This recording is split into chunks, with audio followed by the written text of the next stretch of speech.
the reason they are losing these national TV games is because national TV games are against good opponents. Absolutely. And whether they're on TV or not, the Cavs are losing to good opponents. Their record against winning teams when they play them is tragic. I think they have like one win against a team that had a winning record while they played them or something like that. Since they beat the Celtics on opening night when Right. Gordon Hayward had that terrible injury, since then they are 0-8 against the top 6 teams in the league. Wow. So Wow. And, this is the national TV, but again, national TV is just a stand-in for against good teams. so what right? happens is, let's just pull back the curtain here.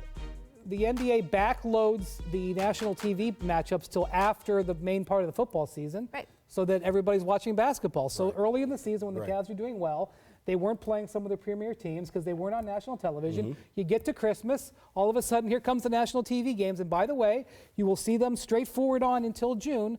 There is no choice Will but to you do this. will you see them until Well, June? you will see national TV games. Probably the Cavs will be on. It's a different story. You won't see the Cavs and the way they're playing right now. You will not see them in June. Well, so that's the question. After the latest blowout loss, Ty Lue questioned the Cavs' effort. And by the way, that's a very nice way of saying what he said, which was much stronger language. He said they didn't fight. He said their mindset needs to change.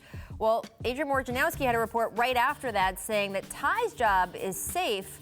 Where would you put the blame for Ty Lue in these struggles? Because Ty said everyone has to be better. Well, Ty has, in my opinion, not done a good job of instilling accountability for defense on this team.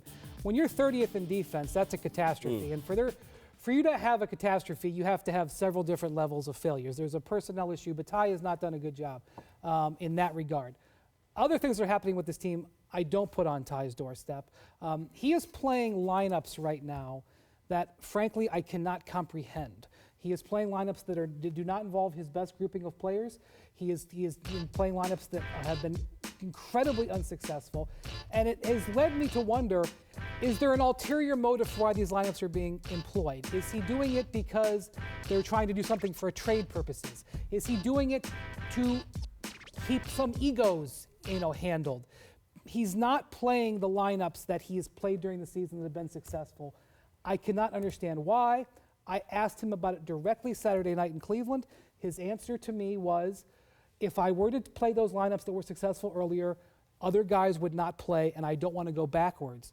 And my rebuttal is, what's happening now is not forwards. Okay, so Byron, as a coach, do you get directed sometimes to play certain lineups? Obviously, we know for trade reasons that hey, put this guy in tonight because we want to show him off. I don't know for sure that's true, but I cannot cognitively have any other reason to think that he's putting out these lineups. There's got to be something else happening.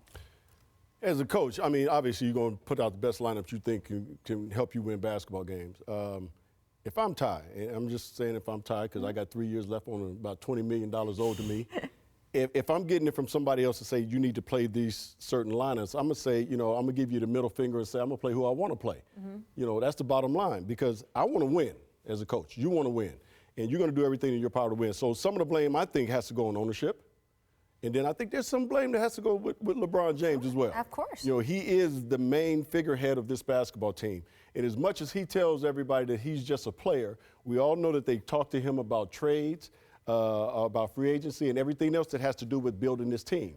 So I'm pretty sure he's had his hand in on who he wants here and who he doesn't want here. It has seemed that this year they have not talked to him about that stuff and that he has obviously not been happy about that, and we've seen some of it in his play. Now, it is interesting as we look at the Ty-LeBron dynamic. Ty successfully questioned and pushed LeBron in previous years. I don't know if he is able to do that this year. We'll have to see.